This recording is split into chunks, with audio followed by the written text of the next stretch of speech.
Nitesh Sharma ji Oman से। श्री राधा राधा महाराज जी, आपके चरणों में कोटि कोटि प्रणाम। महाराज जी, आप कहते हैं ये शरीर की संरचना पहले से निर्धारित की जा चुकी है और हमें प्रारब्ध भोगना ही पड़ेगा, इसके मुताबिक ही ग्रह हमें दंड देते हैं। दूसरी तरफ आपके श्रीमुख से सुना है कि अगर हम नाम जप करते हैं तो सब ग्रह हमारे साथ हो जाते हैं। दोनों बातों में थोड़ा सा महाराज जी। बात ये देखने की है, अगर 100 ग्राम प्रारब्ध हो 500 ग्राम भजन है तो रौन देगा ना उसको। और अगर 5 ग्राम भजन और 500 ग्राम प्रारब्ध है तो क्या उखाड़ पाएगा? हमारी बात को समझ रहे हो? हमारे जन्म जन्म के ऐसे पाप कर्म से निर्मित, अब जैसे कौन सा भजन हमारा बकाया रह गया है, दोनों किडनी फेल है। अब ये प्रारब्ध भोग आया ना। अब इसे कहो शनिचर 7.5 लगा है, आप कहो कि मंगल बिगड़ा हुआ है, गुरु बिगड़ा हुआ है, या ग्रह नच, जो तुम बोलो सो बोलो, लेकिन है तो हमारा कर्म ना। इतना प्रबल प्रारब्ध है, क्योंकि अब शरीर को पूरा होना है तो भगवान की घर जाना है, तो जितना हिसाब किताब है वो सब बराबर किया जा रहा है। तो कोई कोई प्रारब्ध इतना बलवान होता है कि वो फिर भोगना पड़ता है। जैसे रामकृष्ण परमहंस जी का कौन भजन में कमी थी, गले में कैंसर, तो बड़े बड़े महापुरुषों का। तो कोई कोई ऐसे कर्म होते हैं जन्म जन्मांतरों, वो भोगना पड़ता है इसलिए। और कोई कोई ऐसे होते हैं कि जो नष्ट हो जाते हैं। तो हमारा भजन, अगर हम इसको चाहें तो प्रारब्ध को नष्ट कर सकते हैं, अगर भजन जोर का हो तो। पर फिर भजन का फल क्या रहा यदि चाह रह गई तो? चाह मिटी चिंता मिटी, मनुआ बेपरवाह, जिनको कछो न चाहिए वो साहन के साह। जब चाह ही खत्म है, न जीने की चाह है न मरने का भय है, तो बना रहे कोई।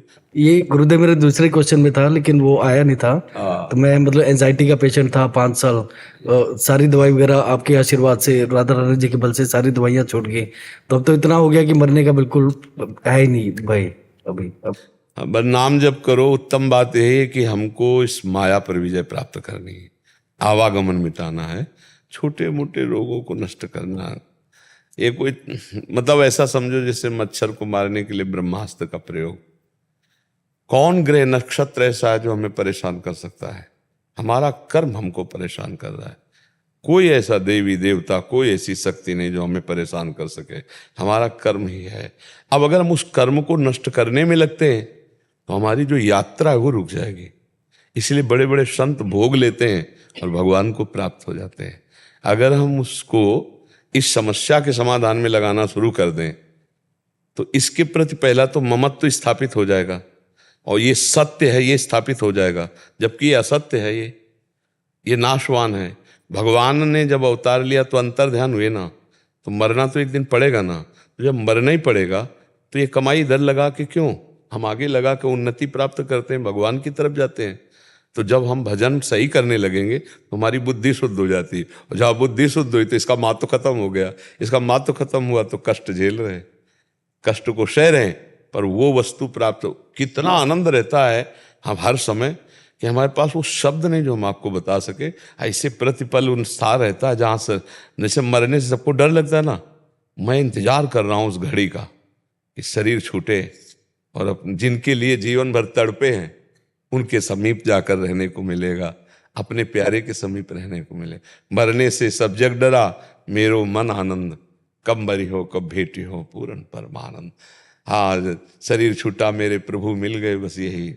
अब जो कि प्रभु से जैसे किसी ने प्यार किया परिवार से, अब मरने की बात है तो घबरा नहीं जाएगा, क्योंकि जिससे प्यार किया वो सब छूट रह जाएंगे, और जहाँ जाना उनसे प्यार है ले, और कहाँ जाना है कुछ पता ही नहीं है, और जहाँ जाना वहाँ के लिए कोई किराया खर्चा नहीं, तो घबरा तो जाएगा ये आदमी।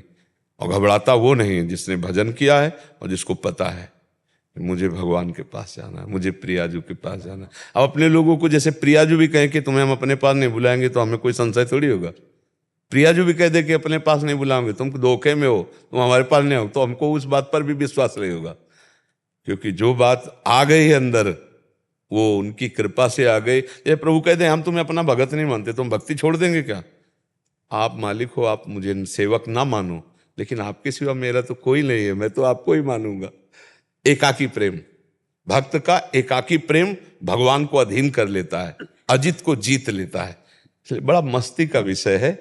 जो लिखा है कि ग्रह नक्षत्रों का कोई प्रभाव भजन आनंदी पर नहीं पड़ता, तो ग्रह नक्षत्रों का हमारे दिमाग पे कोई प्रभाव है नहीं? तो हमारे शरीर पर जो प्रभाव, उसका कुछ हमारे दिमाग पे प्रभाव है नहीं ना। ये भजन का बल है। बताओ हम आपको कैसे बताएं, वो शब्द नहीं है कि मुझे क्या मिला है भगवान की कृपा से, भगवान के भजन से। इसीलिए हम सबको कहते राधा राधा कहो, किसी स्वार्थ से थोड़ी कहते, तुमसे कुछ लेना देना है, यहाँ किसी से कोई फीस ली जाती है क्या? जो हम कह रहे हो तुम्हारे आनंद के लिए। एक तुम्हारे अंदर ऐसा गुफा है जिसमें तुम प्रवेश कर जाओ, पूरे शरीर को आग लगा दी जाए, तुम्हें आंच नहीं आएगी। बस उस गुफा का ताला खोलने के लिए ही भजन है। अपने स्वरूप में, आत्म स्वरूप में जब जीव स्थित हो जाता है, कोई फर्क नहीं पड़ता है। बस खूब नाम जप करो, अच्छे आचरण करो, दूसरों की सेवा करो, इसी से सब बात बन जाएगी, इसी से सब बात। कोई भी ग्रह नक्षत्र, कोई भी जंतु, अब बोले घोड़े के नाल की अंगूठी बांध लो, घोड़े की दुर्दशा हो रही है नाल पहन करके रोड में, नहीं हो रही, और उसकी नाल की अंगूठी पहन करके तुम परम पद में पहुंच जाओगे, तुम स्वर्ग में चले जाओगे। ऐसा बुद्धि भ्रष्ट कर दी जाती है। हम तुमसे स्पष्ट कह रहे हैं, भगवान के नाम में नाम संकीर्तनम यस्य सर्व पाप प्रणाशनम। किसी से आशीर्वाद की ढकोसला की जरूरत नहीं। यार देखो, अगर कोई छूछा करके जैसे कहता है हम तुम्हारे रोग मिटा देंगे, हम ईमानदारी से कहते हैं बचपन से लगे हैं जीवन में।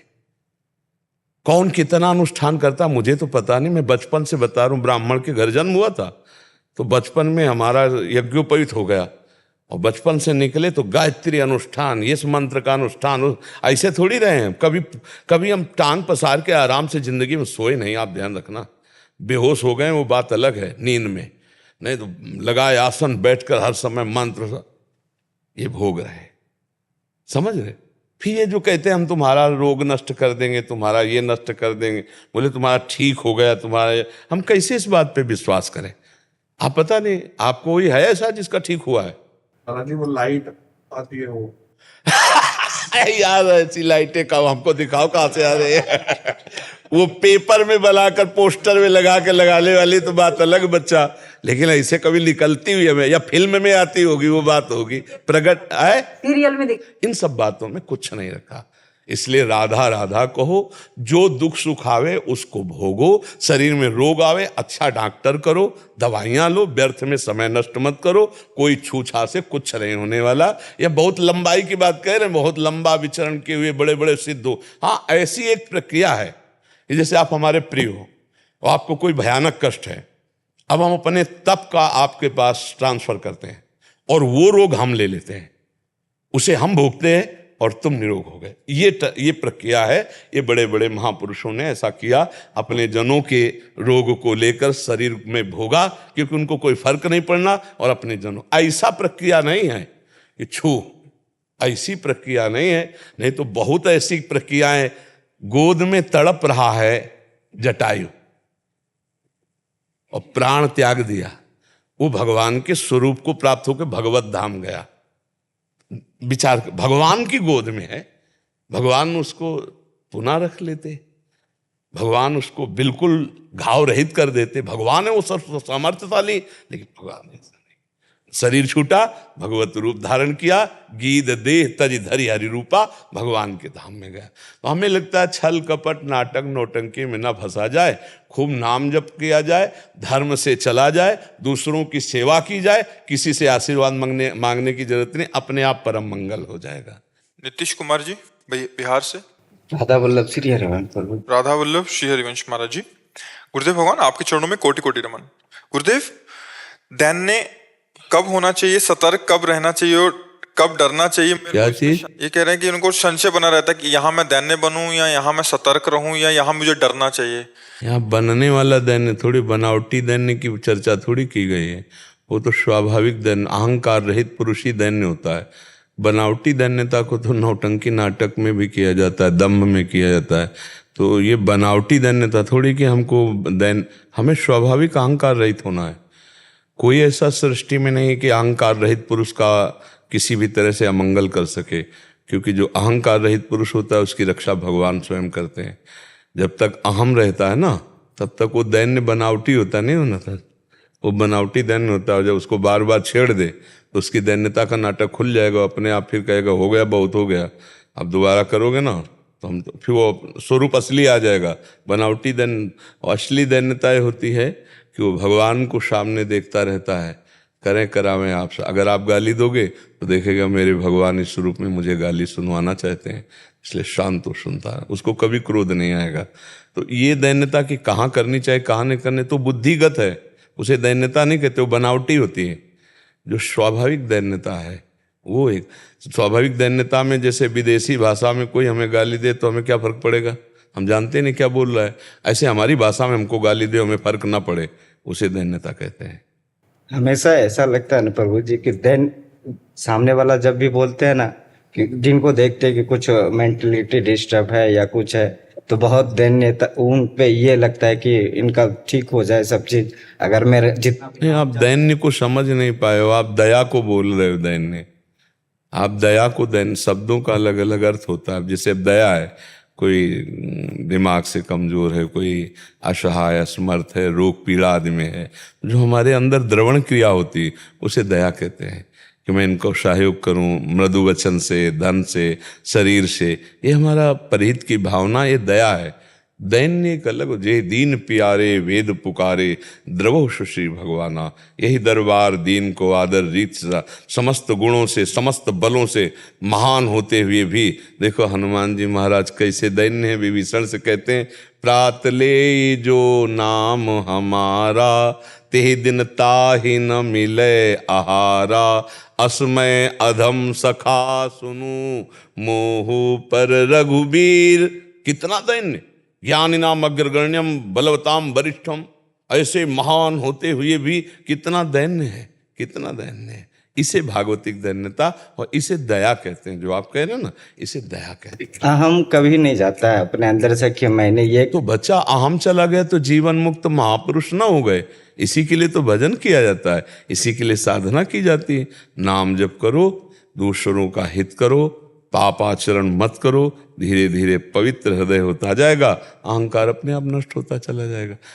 प्रभु जी जैसे कि पिछले बार आए थे ना यहाँ मिलने, तो उसके बाद राधा वल्लभ गए थे, तो ऐसे खड़े थे हम और अंदर से प्रेरणा हुआ कि हमको कुछ मिले यहाँ से, तो माला आई मेरे गले पे, अचानक से पता नहीं चला किधर से आए। उसके बाद हमको ये डर लगने लगा कि इनको कैसे लेके जाए, किन्हीं का पैर नहीं लग जाए, कुछ नहीं लग जाए, तो फिर हम वहीं चढ़ा दिए। तो इसमें कोई खास बात नहीं। जो नाम मिल रहा है, जो उपदेश मिल रहे हैं, उनको पकड़ो तो प्रभु पीछे आ जाएंगे, प्रभु पीछे पीछे डोलने लगेंगे। तो प्रभु की माला है, प्रभु का नाम जप करो, अच्छे भाव करो, जो हम कह रहे समझो, दूसरों की सेवा करो, पाप आचरण जो जानते हो वो ना करो, खान पान व्यवहार में पाप आचरण मत करो, फिर धीरे धीरे आनंद आने लगेगा, धीरे धीरे ज्ञान का विकास होगा। अभी बच्चे हो, भजन करो, ठीक है। शिखा गरोवर जी, सिरसा हरियाणा से। राधा वल्लभ श्री हरिवंश महाराज जी, आपके चरणों में कोटि कोटि प्रणाम। गुरुजी, हमें भजन कैसे करना चाहिए, भजन का क्या स्वरूप है, हमें नाम जप या कीर्तन सामूहिक करना चाहिए या एकांत? भजन का पूरा स्वरूप है नाम जप भी करना, कीर्तन अकेले भी करना, सामूहिक भी करना, और भगवान की लीला कथा अकेले पढ़ना, दूसरों से सुनना, सभाओं में जा कर के सुनना, ये सब पूरा भजन का स्वरूप है। भजन का एक अंग नहीं है, ये संपूर्ण भजन का अंग है। हमको हर समय प्रभु से जुड़े रहना है। रसोई बना रहे हैं, भजन का अंग है, प्रभु को भोग लगाना है, राधा राधा राधा राधा। बर्तन मांज रहे हैं, प्रभु के लिए पवित्र पात्र कर रहे हैं, राधा राधा। घर में सोहनी लगा रहे हैं, प्रभु का मकान है, प्रभु के लिए। पोछा लगा रहे, हाँ। बच्चों को स्नान, बच्चों को श्रृंगारित करके स्कूल भेज रहे हैं, ये हमारे प्रभु इसके अंदर बैठे हैं। पति भगवान का स्वरूप है। ऐसे हम पूरा भजन करते हैं। हमारा भजन का कोई एक अंग थोड़ी कि माला लेके बैठ के भजन करें, सब हमारी चेष्टाएं भजन है। बस हम धर्म युक्त करें, उसमें स्वार्थ की वासना, पाप की वासना, छल कपट न करें, तो हमारी हर सेवा, फावड़ा चलाना जैसे किसान का भजन है, गोली चलाना जैसे से बॉर्डर में खड़ा सैनिक का कर्तव्य, सब अपने अपने कर्तव्य में रहें, वो भजन ही है। बस भगवान का स्मरण करते हुए पवित्र भाव से करें। समझ पा रहे? प्रभु जी, जैसे समूहित में करते हैं तो कई बार प्रक्रिया भाव भी आ जाता है। क्या प्रक्रिया भाव, दोष दर्शन हो जाता है, कह रहे हैं। उनमें किसी में दोष दर्शन हो जाता है, इसलिए तो कहते हैं भगवान नाम कीर्तन करने गए हो कि दोष दर्शन देखने गए हो? अनजाने में किसी को दिल कैसे अनजाने में कैसे हम किसी का दिल दुखा सकते हैं? हम कैसे दिल दुखा सकते हैं अनजाने में? हमें बताइए ना आप। कोई ना कोई बात ऐसी हो जाती है। वो जान के होती है, अनजाने में नहीं होती। हम किसी से क्यों बात करें? अरे हम नाम कीर्तन करने गए हैं, नेत्र झुकाए, और जहाँ कीर्तन हो रहा है तो जो कृष्ण नाम, राधा नाम, जो नाम कीर्तन उसमें डूबते हैं, उठे, प्रणाम किया, चल दिया। हमको दुनिया से क्या मतलब? कीर्तन कौन कर रहा है हमें थोड़ी परिचय, कीर्तन किसका हो रहा है हमको उससे मतलब है। भक्त का मतलब क्या है? जैसे कथा हो रही तो भगवान की कथा हो रही ना, कौन कथा कर रहा है हमको इससे मतलब नहीं, वो क्या करता है हमको इससे मतलब नहीं। मिठाई की दुकान में जाते हो, आप पूछते हो मिठाई वाले से मिठाई खाते हो कि नहीं भाई? नहीं, हमें पसंद है, हमें 250 ग्राम दीजिए। तुम खाते हो कि नहीं? हमसे इससे मतलब नहीं, मिठाई लाओ। ऐसे ही हम भगवत कथा सुनते हैं, हमें आनंद आ रहा है, भगवान की चर्चा सुनी, प्रणाम किया, चले गए। वो कैसा है, वो कैसा है, हमको क्या देखने को बताओ, कहने हमको का अपना मतलब देखना। मन स्थिर नहीं रहता। जब एकांत में होते तो चंचलता आ जाती है, उसमें जाते तो दो दृष्टि होती है। भैया इसी को तो सुधारना साधना है, इसी को तो सुधारना। जब एकांत में आए, राधा राधा जप रहे, मन भाग रहा है, कहाँ भाग के जाएगा? जाएगा कहाँ? आपके बिना वो जाएगा कहाँ? मन की स्वतंत्र सत्ता नहीं है, आपके बिना सहयोग के कुछ नहीं कर सकता। वो हर चीज आपके सामने लाएगा, आप नकारती रहो। वो आपको दौड़ाएगा, आप दौड़ो मत, आप चुप रहो। वो दौड़ दौड़ के तुम्हारे पास आएगा, कहाँ जाएगा? जैसे समुद्र के जल जहाज का कौवा कितना उड़ेगा, आना तो उसी जल जहाज में पड़ेगा, क्योंकि जल ही जल है। ऐसे ही मन कहीं भी भाग के जाए, आने अगर तो आपके पास ही है, तो छूट दे दो, जाओ, भाग के जाओ, राधा राधा राधा, फिर आ जाएगा। और भागो, तुम भागो भागो, जाओ संसार में, राधा राधा राधा राधा, वो फिर आ जाएगा। तुम्हारे बिना उसकी सत्ता नहीं है। अच्छा, अब हम कीर्तन में जा रहे हैं तो दोष दर्शन देखने जा रहे हैं। कीर्तन वो बोल रहा है कृष्ण कृष्ण, हम कान से सुन रहे हैं, आंख झुकाए बैठे हैं। कीर्तन हुआ, प्रणाम किया, चल दिया। कथा हुई, सुना, चल दिया। हमको दुनिया से क्या? हमको अपने गुरुदेव से मतलब, अपने शास्त्र से मतलब, अपने संयम से मतलब, अपने भजन से मतलब। भजनानंदी बड़ा सुलझा हुआ व्यक्तित्व होता है। दोष देखने देखो तो वही दोष जो आप दूसरों में देख रहे हो आप में है। अगर आप में नहीं तो दूसरों में दिखाई नहीं देगा, पक्का। जैसे हमसे कहा जाता है, ऐसा पापी आदमी आपके पास है, आपने बैठने क्यों दिया किसी को? तो हम सच्ची कहते हैं, हमको कोई पापी नजर नहीं आता। जब हमारे सामने कोई आता है तो मेरा प्रभु नजर आता है, मेरे भगवान इस रूप में आए, क्या इसको दे दूं, क्या मतलब करूं जिससे खुश हो जाए, ये प्रसन्न हो जाए, इसका मंगल हो जाए। हमें ये आज तक नहीं लगा कि नीच पुरुष है या दम पुरुष है या उत्तम पुरुष है।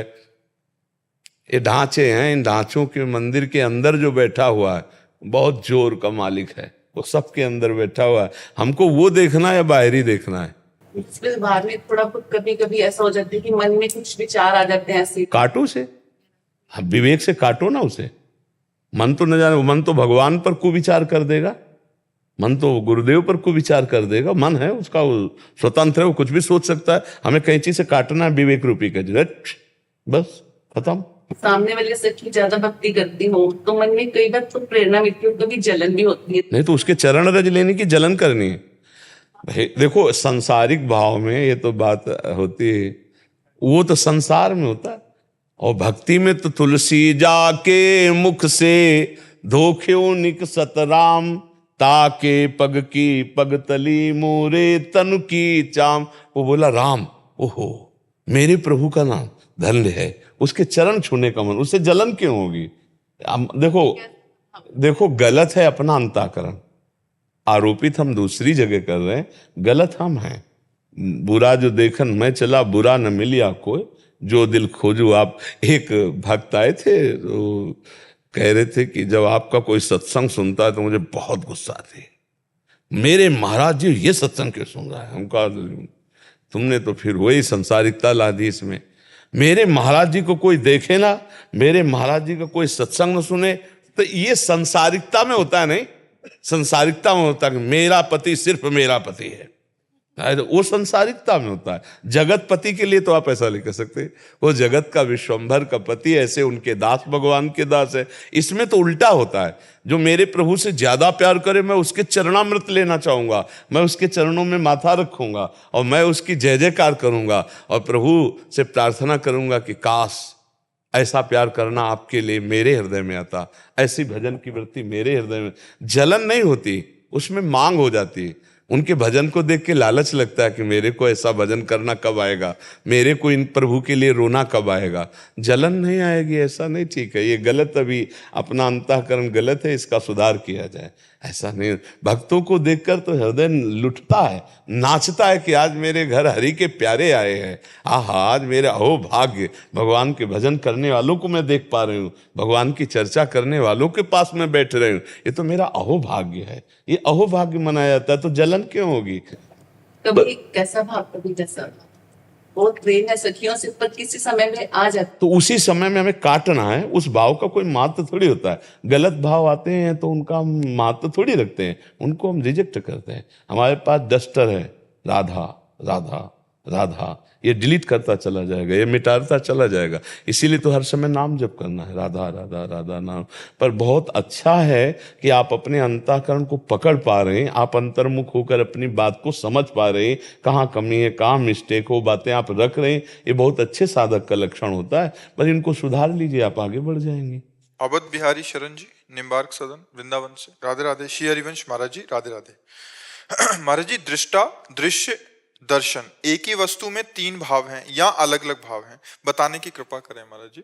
2 तरह से तत्वबोध होता है, व्यतिरेक और अन्वय। अन्वय है, व्यतिरेक नहीं है। दृश्य नहीं है, जो दिखाई दे रहा वो नहीं है। देखने का तरीका नहीं है, जो द्वैत देख रहे हैं तरीका नहीं देखने का। व्यतिरेक, ब्रह्म सत्यम जगन मिथ्या, उमा कहो मैं अनुभव अपना, सत हरिभजन जगत सब सपना। जो दृश्य देख रहे हैं ये सत्य नहीं है, फिर है क्या? जैसे रस्सी में सांप का जो भ्रम हो गया, तो सांप न पहले था, न मध्य में भी है, न आगे भी रहेगा, वो रस्सी ही थी, केवल सर्व का भ्रम हुआ था। ऐसे नानात्व का भ्रम हुआ, केवल भगवान ही है, प्रिया प्रीतम ही है, ब्रह्म ही है। उसी में इस नानात्व का भ्रम हुआ था। तो व्यतिरेक पद्धति से उसका हम पहले त्याग करते हैं। जो ये रूप है, जो ये दृश्य है, जो ये सुख दुख भोग है, ये सब भ्रम है, मिथ्या है। पहले इसका हम त्याग, वैराग्य, उपरति, त्याग। सुख भोग की आकांक्षा पर भोगूंगा नहीं, क्योंकि मुझे भगवत प्राप्ति करनी है। वैराग्य, इसमें सुख है ही नहीं। उपरति, ये भोग ही नहीं तो ब्रह्म है मूर्तिमान। हर वस्तु जड़ चैतन्य सब ब्रह्म है, सब भगवत स्वरूप है। त्याग, वैराग्य, उपरति। जब हम अन्वय में पहुंचे, अन्वय माने है, फिर लौट के देखा तो सब वही है। सर्वम खलमिदम ब्रह्म, वही है, दूसरा नहीं।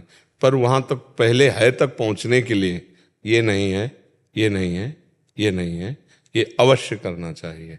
अवश्य बिना त्याग के, बिना वैराग्य के, बिना उपरति के तत्व बोध नहीं होता, तत्व ज्ञान की बातें हो जाती हैं। जब तक इंद्रियां भोगों में रत हैं, अंतःकरण मलिन निर्णय कर रहा है, तो स्वरूप तो जैसा पहले था वैसे ही अब है, आगे भी वैसे ही रहेगा। बोध किसको होना है? अंतःकरण की समता को। अंतःकरण समत्व को प्राप्त हो जाए, मन बुद्धि चित्त अहंकार में न मान का, न अपमान का, न सुख का, न दुख का, न लाभ का, न हानि का, न जन्म का, न मृत्यु का कोई प्रभाव ना पड़े, तो स्वरूप बोध अपने आप हो जाता है। जैसे निर्मल जल में और शांत जल में जब हम दृष्टि डालते हैं तो नीचे क्या है दिखाई देता है, ऐसे हो जाता है। तो दृष्टा वही, दर्शन वही, दृश्य भी वही। पर दृष्टा को पहले दृश्य से अलग होना होगा। ये भी दृश्य है, मन बुद्धि भी दृश्य है, स्वभाव भी दृश्य है, क्योंकि हम मन बुद्धि को जानने वाले हैं। मैं मन बुद्धि तो नहीं हूं। और फिर ये सारा पसारा भी, ये भी भ्रम है। पहले हम इसका ऐसे त्याग करते हैं, फिर इसके बाद जब गौर से स्थिति में आते हैं और देखते हैं तो सब में वही है, सब कुछ वही है, वही बनने वाला है, वही बनाने वाला है। वासना वासुदेवस्य वासितम भुवनत्रयम् सर्वभूत निवासोस्मि वासुदेव नमोस्तुते। कुछ भी इतना त्याज्य नहीं है, सब कुछ वही है। पर ये पहले नहीं, पहले व्यतिरेक पद्धति, नहीं तो जिसको भोग रहे हो वही वो ब्रह्म है, और तो फिर वो भोग से रति नहीं गई तो केवल ज्ञानी हो सकता, ज्ञान योगी नहीं, ज्ञानी हो सकता, तत्वबोध नहीं। इसलिए पहले त्याग, वैराग्य, उपरति, फिर सत्य वस्तु का विवेक, लोक परलोक के समस्त भोगों से वैराग्य, शम दम उपरति तितिक्षा श्रद्धा समाधान, ये षट संपत्ति और मुमुक्षता, इन चार के बिना ज्ञान अधूरा होता है, तत्वबोध नहीं होता। ये चार होना चाहिए। सत्य असत्य वस्तु का विवेक, लोक परलोक के समस्त भोगों से वैराग्य, शम इंद्रियों का दमन, दम मन का निग्रह, उपरति भोग है ही नहीं, न भोग न भोगता, तितिक्षा महान सहनशील, श्रद्धा अपार शास्त्र और गुरु वाक्य के ऊपर, और समाधान चित्त का समाधान हो चुका, कोई संशय नहीं, वही परम तत्व है, कोई संकल्प विकल्प नहीं। और फिर मुमुक्षता, अब मैं मुक्त होना चाहता हूं, घोर मुमुक्षता, प्राणों की बाजी लगाकर अपने स्वरूप में स्थित होने की प्रबल लालसा, ऐसा साधक शुद्ध ज्ञान को प्राप्त हो जाता है। हर्ष जी दिल्ली से। राधा वल्लभ श्री हरिवंश। महाराज जी राधा वल्लभ श्री हरिवंश। महाराज जी, हम जिस रूम में शयन करते हैं उसके चारों दीवारों पर श्री राधा नाम, गुरु जी की छवियां, राधा वल्लभ लाल जी की छवियां कमरे में दीवारों में लगी हुई हैं। महाराज जी, जब हम सोते हैं तो छवियों की तरफ पैर हो जाते हैं, तो उतनी सीमा के ऊपर रखना चाहिए। जैसे हमारी भी कुटिया में राधा नाम लगाए, महापुरुषों की छवि लगाए, तो हम जैसे ऐसे पैर फैलाते हैं, जो सैया है तो उससे एक हाथ ऊपर, दीवार बड़ी होती ना, हाँ, तो सब जगह एक सीमा में ऐसे नाम लगे हुए हैं ऊपर, जहां हमारे पैर फैलाने पर सामने ना नाम है ना कोई छवि, ऊपर से ऐसे। तो ऐसा करो, जरूरी पैर के सामने छवि लगा। महाराज जी वो ऊपर की साइड ही लगा रखा, तो फिर कोई परेशानी नहीं। ऐसा लगता है गुरुदेव भगवान तुम्हें आशीर्वाद। नहीं नहीं, ऐसा सोचो कि गुरुदेव की हमारी दृष्टि एक हो रही, पैर के सामने नहीं होना चाहिए। महाराज जी इसलिए ऐसा लगता है महाराज जी तो हमें आशीर्वाद दे रहे हैं, हम तो ऐसे लेटे अपने दोनों चरण उनके आगे। हाँ, तो बस यही तो हमारी मानता है कि हमने ऐसे बड़े को अपना माना है। तो जैसे बच्चा माँ की गोद में शौच भी कर सकता है, लघुशंका भी कर सकता है, क्योंकि वो मेरी माँ है नहीं? हाँ, तो ऐसे हम बच्चे हैं, हम छोटे, हमारे प्रभु, हमारे गुरुदेव, हमारे इष्ट देव, उनका नाम चारों तरफ हमारे लिखा हो, इस पे चिंता नहीं करते। ऐसे चिंता करोगे तो बड़ा फिर मन परेशान करने लगेगा। नहीं, ऐसे नहीं, एकदम मस्त रहो। देखो, चरणों में सबके हरि का वास है, इसीलिए चरण धोए जाते हैं, इसलिए चरण छुए जाते हैं सबके। सबके हरि का वास है चरणों में, चरणों में सबके हरि भगवान का वास है, इसलिए सबके चरण छुए जाते हैं। बहुत जब आगे ज्ञान हो जाएगा ना, तो ये भी हरि तो है, हरि ही तो बले भी है, और वो आगे चलकर, अभी ठीक है, ऐसे भाव से चलो। जब ये हरि को दे दिया, जैसे हमें कपड़ा दे दिया, हम इसको सर पे बांधें, ओढ़ लें, पैरों पे बांधें या बिछा लें, ऐसे ही अगर सर पे बांधे तो थोड़ी कहेगा कपड़ा, या चरणों में बांधे तो वैसे हमारा तन मन प्राण प्रभु को समर्पित है। अब हम प्रभु के हो गए हैं, अब ये वस्तु प्रभु की हो गई। अब मेरे पैर प्रभु की तरफ है, ये मैं नहीं देखना, अब तो प्रभु का शरीर है, प्रभु के लिए समर्पित है। पर जब तक ऐसी उच्च कोटि की भावना नहीं आती, तब तक हमको ऐसे अपने चरणों के जिस्ट सामने छवि नहीं, ऊपर लगा देंगे, ऊपर ऐसे चारों तरफ लगे हुए भगवान नाम, भगवान रूप, उसका हम दर्शन करते हैं। कितना सौभाग्य, उठते बैठते राधा राधा राधा, और संत महापुरुषों के दर्शन। हाँ, उत्तम बात। आशीष जी, ज्योत्सना जी दिल्ली से। श्री हरिवंश महाराज जी। राधा वल्लभ श्री हरिवंश। महाराज जी, महाराज जी, हम पिछले 1 वर्ष से आपका सत्संग सुन रहे हैं यूट्यूब के माध्यम से।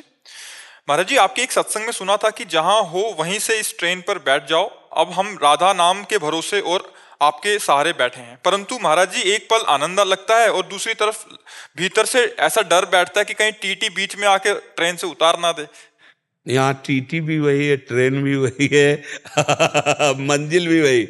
यहाँ दूसरा कोई हो तो डर लगे, टीटी नहीं है यहाँ नहीं, आप चिंता मत करो। यहाँ टिकट की चेकिंग नहीं होती, यहाँ गाड़ी में बैठ ही वही सकता है जिसको पास कर दिया गया है। अगर आप राधा राधा बोल रहे हैं तो श्री जी आपको बहुत प्यार करते हैं, तब राधा राधा बोल रहे हैं। आप वृंदावन आए हैं तब श्री जी आपको बहुत प्यार कर रहे हैं, इसलिए आप वृंदावन आए। श्री राधिका कृपा बिनु सबके मनन अगम। भगवान ने कृपा करके हमें मनुष्य शरीर दिया, भगवान ने कृपा करके हमें सत्संग दिया, भगवान की कृपा से भगवान का नाम जिह्वा पे आया। हमें बिल्कुल नहीं डरना, वो बड़े कृपालु हैं। एक बार जिसे पकड़ते हैं उसे कभी छोड़ते नहीं, उनका स्वभाव है। हमारा तो स्वभाव है पकड़ना छोड़ना, लेकिन प्रभु का ऐसा एक बार जिसे, तो अगर हम नाम में प्रीति कर लिए, हमें ये भरोसा हो गया कि मैं गुरु की शरण में हूँ, गुरु की ट्रेन में बैठा हूँ, तो अब चिंता न करें। हम उतर सकते हैं लेकिन वो उतार नहीं सकते, ये पक्की बात है। हम उतरना चाहें तो वो समझाएंगे, पर वो उतरने का अवसर दे देंगे। जैसे बच्चा है, बहुत हट करता, मुझे टॉफी चाहिए, लो टॉफी नहीं, मुझे आपकी गोद चाहिए, और टॉफी फेंक दे तो फिर गोद में ले लेंगे। ऐसे ही भगवान मानो दे दिए, अब हमें भोग चाहिए, हम इस मार्ग में जाना चाहते तो भगवान आपको रास्ता दे देंगे, जाओ। अगर नहीं जाना चाहते तो आपको अपना रास्ता दे देंगे। भगवान बड़े कृपालु। जो इच्छा करियो मन माही, हरि प्रसाद कछु दुर्लभ नाही। भगवान अंदर से कहेंगे गलत मार्ग है, लेकिन आप जाना चाहते हो तो वही बता देंगे आपको कि ऐसे से ऐसे जाओ, क्योंकि उन्हीं का पूरा रचा हुआ बगीचा है। बुरा देखना चाहते हो कि अच्छा, दोनों में वही आपको बल देंगे और आपको बुद्धि देंगे, क्योंकि दोनों उन्हीं के मार्ग हैं, और दोनों का परिणाम भी वो बता देंगे कि बुरे का परिणाम ये है, अच्छे का परिणाम ये है। तो आप ये तो डरो मती कि चेकिंग हो जाएगी, उतार दी जाओगे। ले महाराज जी, अगर उदंडता होती है तो आप ही कहते हैं कि वो तो बड़े कृपालु हैं, बट उनकी शक्तियां इतनी वो हैं, तो भले वो स्टेशन पे उतार देंगे कि ये ट्रेन निकली, पहुंचना तो लक्ष्य पे है ही है, जैसे आपने बोला एक बार। इसमें क्या होता है, अगर उदंडता भी होगा तो शासन भी ट्रेन में ही बैठा के होगा। थप्पड़िया ट्रेने में दे जाओगे, उतारा ले जाएगा। हाँ, उसी में आपको ज्ञान उपदेश होगा, उसी में आपका हृदय जलेगा, उसी में आपकी परेशानी होगी, लेकिन आपको महसूस होगा कि हम पर बहुत गुरु कृपा है। ये नहीं होगा कि हमारा त्याग हो गया। क्या ट्रेन पे उतारने का मतलब है हमारा त्याग हो गया, हम विमुख होकर भोगों में भटकने लगे, ऐसा नहीं हो सकता। अगर आपसे गलती हो रही, आप उद्दंडता कर रहे हो, तो वहीं आपको दंड मिलेगा, वहीं आपको उपदेश मिलेगा, वहीं आपको संभाला जाएगा। पर भगवान के मार्ग में एक बार कदम रखने वाला, नामे भक्ता प्रणश्यति, उसका पतन नहीं हो सकता, उसका नाश नहीं हो सकता। जी तभी आप कहते हैं कि बैठना आ जाए, बस ये जो सत्संग हो रहा है कि बैठना आ जाए, बस हम भरोसा। जैसे हम आज एक पद गा रहे थे, हमारे माई श्यामा जू को अभिमान, गा रहे थे ना, पीछे गाया करते हमारे माई श्यामा जू को राज। आज एक नया पद मिला था, हमारे माई श्यामा जू को अभिमान, अली माधुरी जी का है कि मैं श्यामा जू के अभिमान से रहता हूँ कि हमारी स्वामिनी, हमारे प्रिया प्रीतम इतने महिमाशाली हैं। यद्यपि मैं नीच हूँ, अधम पे बहुत बड़े का हूँ, इसलिए माया हम पर विजय नहीं प्राप्त कर, हम माया पर विजय प्राप्त करेंगे श्यामाजू के नाम पर, श्यामाजू के कृपा बल पर। तो इसलिए हमको बच्चा डरना तो केवल इस बात से है कि हम कहीं श्यामाजू के विरुद्ध आचरण ना बन जाए, बकाया वो सब संभाल लेंगे। पर हमें बहुत अच्छा लगा कि आप इतनी छोटी अवस्था में भक्ति के प्रति इतना समर्पित हैं। आपके ऊपर विशेष कृपा श्री जी की है, विशेष कृपा। जैसे बाल्यावस्था से भजन मार्ग में लगना विशेष कृपा, वयोवृद्ध होकर के भगवान से विमुख विशेष अकृपा। वृद्ध हो, मरने जा रहे हो, अब भी तुम्हें भगवान का नाम, विशेष अकृपा मतलब विशेष अकृपा, दुर्भाग्य। गरीब होकर किसी को देने की इच्छा रखना विशेष कृपा, और धनी होकर किसी को कुछ देने की इच्छा न, विशेष अकृपा, विशेष अकृपा। तो ये कुछ लक्षण होते हैं। तो जैसे नवीन अवस्था बच्चा हो तो विशेष कृपा आप पर भगवान की है। चाहे गृहस्थ में जाओगे चाहे विरक्त में, दोनों में महान पुरुष बनोगे। अगर ऐसे ठीक से चलते गए तो एक अच्छे गृहस्थ बनोगे। ऐसे ऐसे गृहस्थ आते हैं कि हृदय शीतल हो जाता है उनसे बात करके कि क्या ज्ञान है, क्या धर्म है, क्या इनका विचार है गृहस्थ होते हुए। तो अगर भगवान के मार्ग में चले तो गृहस्थ भी हृदय को शीतलता प्रदान करने वाला। ऐसे ऐसे गृहस्थ हैं कि जिनके चरण छूने का मन होता है कि इतना प्रभु से प्यार करते हैं, इतना प्रियालाल से प्यार करके धर्म में चलते हैं। ऐसे भी गृहस्थ हैं, और ऐसे भी लोग हैं कि मिलने के बाद लगता है भगवान आज हमसे कौन सा पाप बन गया जो ये मिले। ऐसा लगता है कि ये क्यों मिले, नहीं मिलना चाहिए। ना वो बात है, ना वो लगन है, ना वो मिलना है प्रभु से, ना मिलन की चाह है। वही संसार, वही प्रपंच, वही सांसारिक नेतागिरी वाली बात तो लगता नहीं। कितने ऐसे गृहस्थ जिनके मिलने के बाद पीछे याद आता है कि यार कितना कृपा है इनके ऊपर कि गृहस्थी में पत्नी पुत्र परिवार आदि में रहते हुए इतना सुंदर भजन कर रहे हैं, इतने संयम से चल रहे हैं, इतने भाव से चल रहे हैं। तो अच्छे गृहस्थ, अच्छे विरक्त बनने के लिए इसी अवस्था से परिवर्तन होता है। तो डरो मत तुम, हमारी तुम्हारी दोस्ती पक्की है। अगर मान लो टीटी चेक करने लगे और कोई सरकारी बड़ा ऑफिसर बैठा हो, वो कह दे हमारे, तो फिर वो भी ऐसे करके चेक चला जाएगा। ले हाँ, तो हम बड़े ऑफिसर से जुड़े, श्यामाजू, गुरुजू, फिर ऐसे तो बड़े ऑफिसर से जुड़े हुए। हमारी एक चैन है, नहीं उसी चैन में हम चैन से है, तो इसलिए तुम्हें डरना है। तुम भी तो उसी चैन में जुड़ गए है। ले ट्रेन क्रम बाई क्रम इंजन से जुड़ी होती है ना, डिब्बे में कोई दम नहीं होता, इंजन के दम से डिब्बे में इंजन से भी ज्यादा लोग बैठे होते हैं, और जहां इंजन जाता है वहीं डिब्बा भी पहुंच जाता है। तो हम सब श्री जी की कृपा से श्री जी को प्राप्त होंगे, तभी तो ये अवसर दिया है श्री जी ने। हमें बहुत अच्छा लगा कि तुम इतने छोटे बच्चे होकर भक्ति विषयक, धर्म विषयक ऐसी अभिलाषा रखते हो। भगवान कृपा करें, आगे बुद्धि शुद्ध रहे, क्योंकि ये अवस्था तो अभी बड़ी कोमल अवस्था है। आगे एक भूत अवस्था आती है, जवाली जो है ना, ये भूत अवस्था है, उद्दंडता वाली। अगर इसमें संभल गया तब तो फिर महापुरुष बन जाता है जी। शलभ जी, रामपुर। राधे राधे। जय श्री राधे महाराज जी, आपके चरणों में कोटि कोटि प्रणाम। महाराज जी, अपने प्रियजन द्वारा कष्ट दिए जाने पर मैं इसे अपना प्रारब्ध मानकर सह लेता हूँ, परंतु ऐसे में एक प्रश्न मन में बार बार आता है कि मेरा तो ये प्रारब्ध हुआ, परंतु मुझे दुख प्रदान करने वाले व्यक्ति का ये नवीन कर्म है या वो एक निर्मित। असल बात बच्चा, ये दुख सुख अज्ञान के द्वारा माना हुआ है, इसकी सत्ता नहीं है। जब तक इसकी सत्ता मानोगे, जैसे रस्सी में सांप की सत्ता नहीं है, मानोगे उसे कि नहीं सांप तो है, तो तुम्हारे भय को नष्ट नहीं किया जा सकता। जब तक तुम वहां नजदीक नहीं जाओगे और तुम ये देख नहीं लोगे कि ये रस्सी है, सांप नहीं है, तब तक लाख हम समझाएं तो तुम्हारी समझ में नहीं आएगा। बच्चा, कोई यहां नहीं है जो तुम्हें कष्ट देता है। तुम्हारे विचार, तुम्हारे पूर्व किए हुए कर्म, वही तुम्हें दुख दे रहे हैं। वो व्यक्ति नहीं है, वो परमात्मा स्वरूप है। अध्यात्म में ऐसे देखा जाता है, वो व्यक्ति नहीं है, उसके अंदर परमात्मा बैठा हुआ है। उसके अंदर से जो क्रिया हो रही है, जो मुझे प्रताड़ित किया जा रहा है, जो मुझे विक्षेप डाला जा रहा है, ये मुझे पावन किया जा रहा है, वो तो एक निमित्त मात्र है। मेरा कर्म उसके सर पर सवार होकर मुझे दंड भुगता रहा है। प्रतिपल कटु वचन, प्रतिपल छल कपट, प्रतिपल हमारे साथ धोखा, वो मेरे कर्म का फल है। उसको कर्म के फल की तरफ मुझे नहीं देखना, उसके अंदर बैठा हुआ परमात्मा मुझे भुगता रहा है। शुद्ध अध्यात्म की बात। अगर व्यवहार की बात देखें तो हम अपने कर्म को भोग लेते हैं, वो जो करेगा वो भोगेगा। उसके विषय में हम क्यों चिंतित हों? हमको अपने कर्म को भोग लेना, अपने को संभाल लेना है। ये व्यवहार की बात कह रहा हूं। अध्यात्म में और कोई किसी को दुख नहीं देता है, कभी नहीं देता है। हमारा कर्म होता है तभी वो दुख मिलता है, पक्का समझो। अगर हमारा कर्म नहीं तो हमारा पड़ोसी बहुत अच्छा होगा, हमारे परिवार के लोग बहुत अच्छे होंगे, देख देख के सुखी हो गए। और कर्म बिगड़ा है तो दरवाजे के सामने वाला ही बिगड़ा ऐसा होगा, उठते बैठते चलते फिर तो वो मतलब डिस्टर्ब करता रहे। तो कर्म के अनुसार से हमें वास, कर्म के अनुसार से हमें वैसे परिवार का संयोग, कर्म के अनुसार से हमारे वैसे विचार बन जाते हैं। विचार भी तो दुख देते हैं बच्चा, कभी देखते हो आप अंदर? विचार ही दुख देते हैं। बेमतलब के कल्पनात्मक संकल्प विकल्प करके हमको जलाते रहते हैं, वो हमारा कर्म ही तो है। विचार ही सुख देते हैं। कोई ऐसा विचार है आंखों में आंसू हो गया, आनंद आ गया, पुलकित हो। कोई ऐसा विचार है जल के राख हो गया, गुस्सा कर गया, गालियां अंदर से निकलने लगे। अगर वो आदमी ऐसा ना करता तो मुझे ऐसा ना। विचार। इसीलिए हम कहते हैं नाम जप करो, नाम जप करो, तुम्हारे विचार शुद्ध हो जाए। जैसे विचार शुद्ध है और सामने वाले ने गाली दिया, तुरंत हमारे विचार में आया हमारे किसी पाप का मार्जन हो रहा है। बेचारा तो निमित्त है, वो तो निमित्त है।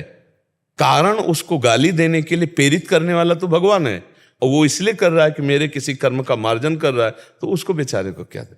जैसे अपनी जबान दांत से कट जाए, हम किसको गाली देंगे? अपने हाथ से अपने चोट लग जाती है, हम किसको गाली देते हैं? तो चूंकि अब वो अपना हाथ है इसलिए मुझे किसी पर गुस्सा नहीं आ रहा, तो ऐसे ही उसका भी हाथ उसी कर्म से प्रेरित है और वो हमें पीट रहा है, तो हमको गुस्सा नहीं होना, हमें सह लेना है। अब व्यवहार में अगर देखते हैं कि वो आदमी बड़ा नीचता का व्यवहार करता है, तो वो अपने कर्म का फल भोगेगा। हम प्रार्थना करें भगवान से कि उसकी बुद्धि शुद्ध हो जाए, वो अच्छा आदमी बन जाए, वो दुख ना भोगे, तो उसका पलट कर हमारे ऊपर प्रार्थना का असर आएगा कि हमारी बुद्धिमान हो जाएगी, हमें दुख प्रभाव नहीं डाल पाएगा। समझ रहे? एक राजा जब पधारे तो बहुत धर्मात्मा थे, बड़े पुण्यात्मा थे, भक्त नहीं थे। हम भक्त बात अलग होती है, जो भजन करता है वो बात अलग होती है। तो यमराज जी बड़े आदर से उनको लेकर के गए, पुण्यात्मा को बड़े आदर से, पर उनसे भी कुछ पाप हुए थे। तो कहा इनको नर्क तो नहीं भगवाना, केवल इनको नर्क दिखा दो। अब नर्क का दुख देखना ही, अब वहां जो ही गए तो हाहाकार मचा था, कहीं कोल्हू में पेरा जा रहा है, कहीं आग में जलाया जा रहा है, वो बहुत एकदम कंपा, इतना दुख जीवों को मिल रहा है। थोड़ी देर में सब कोई शांत हो गया। तो उन्होंने यमदूतों से पूछा शांत कैसे हो? बोले आप पुण्यात्मा हो, धर्मात्मा हो, आपके खड़े होने मात्र से पूरे नरक के प्राणियों को दंड देना बंद कर दिया गया, इसलिए वो सब शांत हो गए। तो उनका अच्छा, मैं यहां से जाऊंगा फिर इनको दंड मिलेगा? बोले हाँ। बोले कभी नहीं जाऊंगा। बोले ऐसा नहीं हो सकता, यहां वही रहता है जो पाप कर्म करता है, यहां तुम रुक नहीं सकते, केवल तुम्हें देख के तुरंत स्वर्ग लोक जाना है। उनका कभी नहीं जाऊंगा। तो ये यमराज ने यमदूतों से कह दिया था बड़ा पुण्यात्मा, इसके साथ जबरदस्ती कुछ नहीं करना। उन्होंने सूचना पहुंचाई यमराज से, यमराज जी आए, उनका तुम्हें लेने के लिए देवराज इंद्र आ रहे हैं, इतने पुण्यात्मा तुम हो, नरक में कैसे रुको? तो बोले अच्छा ये पुण्यों का प्रभाव जिससे इनका दुख शांत हो गया? बोले हाँ। तो बोले मैं संकल्प करता हूं कि जितना भी मन वचन कर्म से अपने जीवन में पुण्य किया है, इन सब नरक के प्राणियों को देता हूं और सब ये स्वर्ग जाएं और मैं नरक भोगूंगा, मैं किसी को दुखी नहीं देख सकता। यमराज ने आश्चर्यचकित हो गए कि ऐसा? तो उन्होंने कहा तुम नरक तो नहीं रुक सकते। बोले क्यों? जब हमारे पुण्य सब नष्ट हो गए, हमने सबको दे दिया, तो हम नरक भोगेंगे? बोले नहीं, इसका भी पलट कर तुम्हें पुण्य मिलेगा। अब तुम ब्रह्मलोक जाओगे, स्वर्गलोक नहीं जाओगे, अब तुम ब्रह्मलोक जाओगे। तो समझ रहे हो, हमारा कोई अहित कर रहा है और हम ये प्रार्थना करें भगवान इसकी बुद्धि शुद्ध कर दो, भगवान इसको कभी दुख ना पहुंचे, तो वो पलट कर जो लौट के आएगा, बड़ा दुख का नाश करने वाला, बड़ा सुख प्रदान करने वाला। और जब हम किसी को कहते हैं इसका नाश हो, अब वो पलट के आएगा, तो उसको मिला कि नहीं मिला, लेकिन हम तो हमारे शुरू हो जाएगी हाथ से जलन होना, द्वेष होना, क्रोध होना, अशांति होना। तो बच्चा आए हो आप अध्यात्म समझने, व्यवहार नहीं। अध्यात्म में प्रार्थना, भगवान मेरे को ऐसी सामर्थ्य दो कि मैं सह सकूं और इसको ऐसी बुद्धि दो कि इसकी बुद्धि शुद्ध हो जाए, हे नाथ आप कृपा करो। अध्यात्म तो ये कहता है बच्चा, समझ रहे हैं?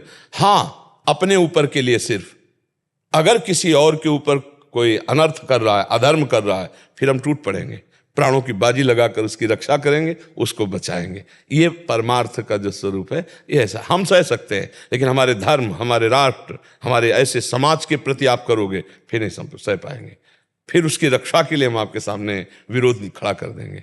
समझ रहे आप? जैसे हमें गाली दो हम सह जाए, हमारे भगवान को गाली दोगे, हमारे गुरु को गाली दोगे, हमारे धर्म को गाली दोगे, तो हमारी जबान बंद कर दें, अभी इसी क्षण आवेश आ जाएगा।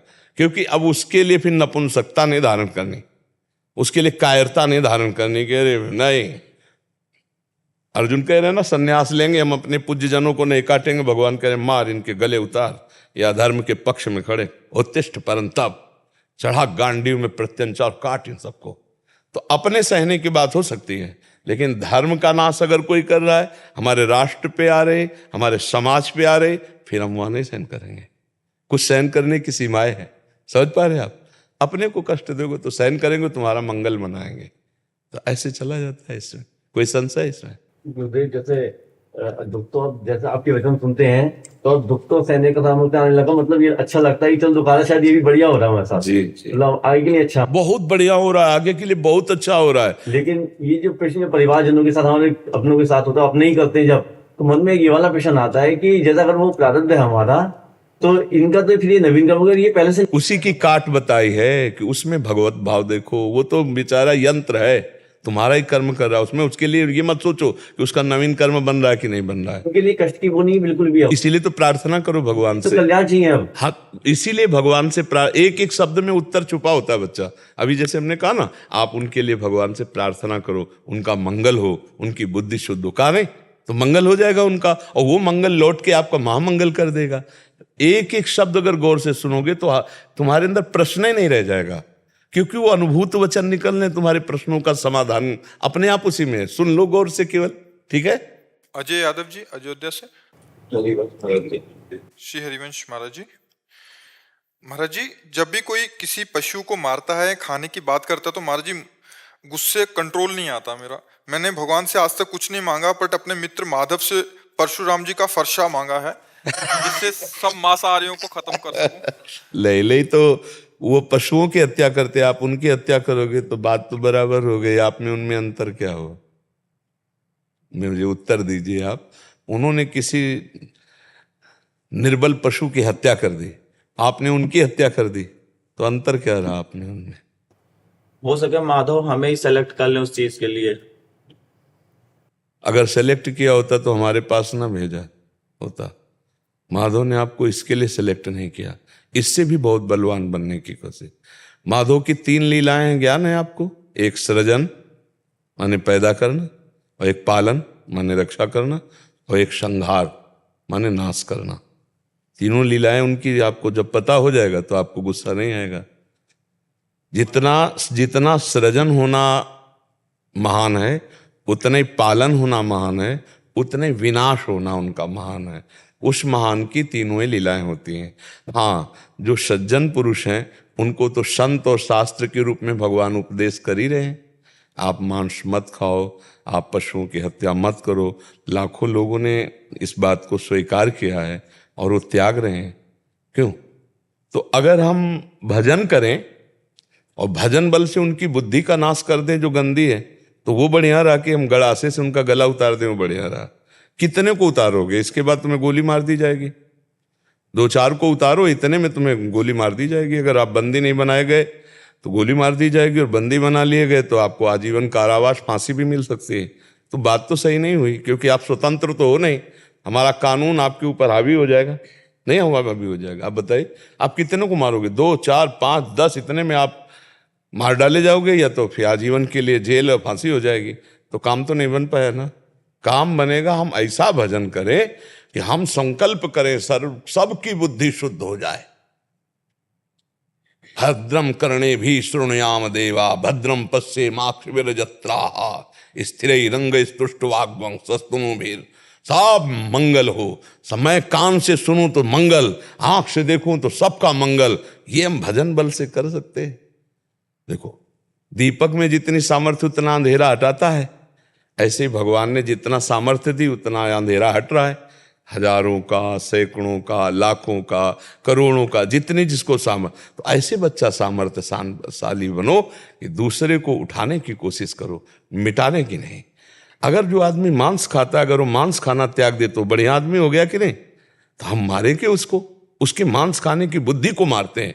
कैसे मारेंगे? हमारे समझाने तो समझेगा नहीं। अब हम भजन करेंगे, तपस्या करेंगे। जैसे माधव से मांगते हो कि फरसा दे दो, ऐसे माधव से मांगो कि मुझे इतनी सामर्थ्य दे दो कि मैं इन दुष्टों की दुष्ट बुद्धि का विनाश कर दूं और इनके अंदर अच्छी बुद्धि ले आऊं। ये बढ़िया बात रहेगी कि नहीं रहेगी? इसमें तो ना तुम्हें कानून व्यवस्था दंड देगी और ना भागवतिक व्यवस्था दंड देगी। और विनाश तो कर ही नहीं सकते तुम, मतलब तुम्हें तो वीर तो नहीं हो भारत में। अगर तुम सोचो कि हम परशुराम जी ने 21 बार क्षत्रियों का विनाश किया, तो भगवान ने क्षत्रिय रूप में अवतार लेकर रघुवंश में, और ऐसे सामने खड़े हो गए कि फरसा रख के साष्टांग दंडवत हो गए। परशुराम जी हुए कि नहीं? भगवान ही तो परशुराम है, भगवान ही राम जी रूप में, और क्षत्रिय वंश में अवतरित हुए रघुवंश में। और इन्होंने प्रण किया था कि क्षत्रिय विहीन कर दूंगा भूमि। नहीं हो पाई ना। तो जहां आप मान लो, तो आपसे भी मानसिक बलवान, बौद्धिक बलवान, आध्यात्मिक बलवान सृष्टि में एक से एक महान है। तो वो भले और राक्षसों में भी ऐसे हुए हैं कि ब्रह्मा भी थर्रा गए, ऐसे ऐसे राक्षस हुए। तो हम क्या करें? भजन बल बढ़ावें। हम विनाश तो नहीं कर पाएंगे। कितनों का विनाश करोगे? महाराज जी आप, हम एक खिलाड़ी हैं, 11 की हमारी टीम बनती है, 10 नॉन वेजिटेरियन है, मांसाहारी, इकलौता मैं एक किनारे। तो हम 9 खिलाड़ियों को ढंगाने से पूरे विश्व को आप मांसाहारी रही तो थोड़ी कर पाओगे। साल से हम खेल रहे हैं, इतना नरक मचा दिया हमारा, इतना नरक मचा दिया, यहाँ तक कि जो ऊपर पद पे हैं आपका चयन करने के लिए वो तक प्रेरित कर देते हैं कि नहीं आप नहीं खाएंगे तो आप में बल नहीं आएगा, आप खेल नहीं सकते। 14 साल से मैं इस चीज को चलाया जा रहा हूँ कि नहीं नहीं मैं चला ले रहा हूँ उनको। तो फरसा चलाओगे उनपे? महाराज जी नहीं मान रहे, वो नहीं मानेंगे। बच्चा तो शांति से रहे, धैर्य पूर्वक रहे, कोई ऐसी गलती मत कर देना कि तुम्हारा इतना सुंदर जीवन कानून के शिकंजे में फंस जाए। भावुकता को बहुत शासन में, कंट्रोल में रखना चाहिए। नहीं, ऐसी भावुकताएं क्या करती हैं, ऐसी गलती कर बैठती हैं जो कानून के शिकंजे। कानून मानेगा तुम्हारी ये बात कि तुम वो मांस खाता था इसलिए तुमने उसके ऊपर गड़ासा चला दिया? नहीं, केस लगेगा। उसकी हत्या करने का अगर बच गया तो हत्या कर ले के वो जुल्म में आप भी चले जाओगे। बहुत बहुत ऐसा काम मत करना। भजन करो, अपने आप को सुरक्षित रखो और भजन से प्रार्थना करो कि भगवान सबका मंगल करें, सबकी बुद्धि शुद्ध करें। ठीक है? हम कहते हैं शराबी बुरा नहीं है, शराब बुरी है। शराब हटा दो, बढ़िया आदमी हो गया। मांस खाना बंद कर दे, बढ़िया आदमी हो गया। दया आ जाए उसके अंदर, बढ़िया आदमी हो गया। तो पूरा शरीर नष्ट करने की क्या बात है? शरीर के किसी कोने में बुद्धि है, वो बुद्धि खराब हो गई तो हम पूरे मकान को ढा दें? नहीं, हम उस कनेक्शन को सही कर दें। अगर हम में दया आई है, हाँ, तो हम उसके कनेक्शन को, कहीं हम प्रार्थना कर सकते हैं, कहीं हम भजन का बल प्रयोग कर सकते हैं। भजन के बल के प्रयोग से अब हनुमान जी तो है नहीं कि कछु मारिस कछु मर्दिस कछु मिले धरि धूरी। 1000 राक्षस ऐसे पकड़ के ऐसे मसल दिए हनुमान जी ने, मार विध्वंस मचा दिया। वो तो महाबली है। अरे भैया, जान भर जाए कि तुम इतने बलवान हो, रोड में ककड़ी की तरह फटे मिलोगे। ऐसे ऐसे सन की दिमाग के आदमी, बहुत ही राक्षसी स्वभाव है। भजन बल से और दूसरा बल ले न गोल। आतंकवादी चाहते तो हैं पूरी दुनिया को अपने कंट्रोल में कर दें। कंट्रोल आज तक नहीं कर पाए, जिंदगी में नहीं कर पाएंगे, नहीं कर पाएंगे। 1 2 4 10 20 इतना ढंगाओगे तो लेकिन तुम्हारा हिसाब किताब बराबर हो जाएगा। नहीं तो देखो ना, उनका तो साफा ही बांधे हैं इस बात का। चल पाता, उनके पास तो ट्रेनिंग है, उनके पास हथियार है, उनके पास समुदाय है, उनके पास बल है। तुम्हारे पास तो कुछ नहीं है, लेकिन वो कुछ कर पा रहे हैं क्या? बहुत बहुत इनके जगह किए और विध्वंस हो गए, मिटिया मेट हो गए, सर्वनाश हो गया। तो इसलिए विनाश की तो बात सोचो मती। आप प्रार्थना के द्वारा बुद्धि शुद्ध होने की बात सोचो। हमारे पास गोविंद ने इसीलिए भेजा है आपको कि आप अपनी बुद्धि शुद्ध रखो और दूसरों की बुद्धि शुद्ध करने के लिए प्रार्थना करो, भजन करो। बहुत अच्छे आदमी हो, जीवों पर दया की बात सोचते हो तो पर मनुष्यों पर भी तो दया की बात सोचो। जीव पर दया करते हो तो मनुष्यों पर भी दया करो। जो मनुष्य जीव के प्रति दया न रखे, हिंसा का भाव, तुम्हारा भाव उनके प्रति दया का बन जाए। हे भगवान, इनकी बुद्धि शुद्ध कर दो, इनको स्वस्थ रखो, इनकी बुद्धि शुद्ध हो जाएगी, अच्छे आदमी बन जाएंगे। नाथ, इन पर कृपा करो। ऐसे अपने लोग कार्य करते हैं। ठीक है? हाँ, भगवान बहुत आप पर कृपालु हैं, पर आपका उद्देश्य बढ़िया है, पर वो सोच गड़बड़ है। सोच को सुधार लो, उद्देश्य बढ़िया है। पशुओं की रक्षा करना, जीवों की रक्षा करना अच्छी बात है, लेकिन एक जीव की रक्षा करना, एक जीव की हत्या कर देना, ये उसका निराकरण नहीं हुआ। दोनों की रक्षा हो, दोनों का। अब देखो, कुछ ऐसी प्रथाएं चल गई हैं कि लोग भगवान के नाम पर, देवी के नाम पर पशुओं की हत्या करते हैं। बैल की हत्या, भैंस की हत्या, बकरे की हत्या, ये सब कुप्रथाएं हैं। ये कोई शास्त्र सम्मत नहीं, बेमतलब का वहां काट काट के रख दिए। देवी इससे खुश हो जाएंगी? या तो देवी प्रकट होकर के भाई कहीं कहा हो, कैसी मूर्खता की बात है। वो जगदम्बा है, वो भैंसे की भी माँ है, वो मुर्गे की भी माँ है, वो बकरे की भी माँ है। माँ है ना जगदम्बा, जगदम्बा है। भला अपने बेटे की बलि चाहकर कौन सी माँ प्रसन्न होती? ये सब कुप्रथाएं बच्चा चली, अब कैसे समझावे उनको, कैसे समझाए? अभी बाद में उसी जीव का मांस खाते हैं, बोले प्रसाद है देवी का, ये देवी का प्रसाद है। अरे देवी चराचर में वही बैठी हुई है, माँ बकरे में भी वही बैठी है। देवी प्रपन्नार्थ हरे प्रसीद प्रसीद मातुर जगत खिलस्य प्रसीद विश्वेश्वरी पाहि विश्वम तुमीश्वरी देवी चराचर से। वो चर अचर में वही विराजमान है। अब उसी को काट रहे हो, कह रहे हो अम्बा प्रसन्न। दुर्गति होती है ऐसे राक्षस भाव वालों की। तो बच्चा, उनको संभाला नहीं जा सकता। कोशिश करो आप अपने को संभालो जहाँ तक हो सके। ऐसे लोगों से बचो, ऐसे आहार से बचो। और जब विक्षेप पड़े तो राधा राधा राधा राधा नाम जप करो, उसी से शांति मिल जाएगी। ठीक है?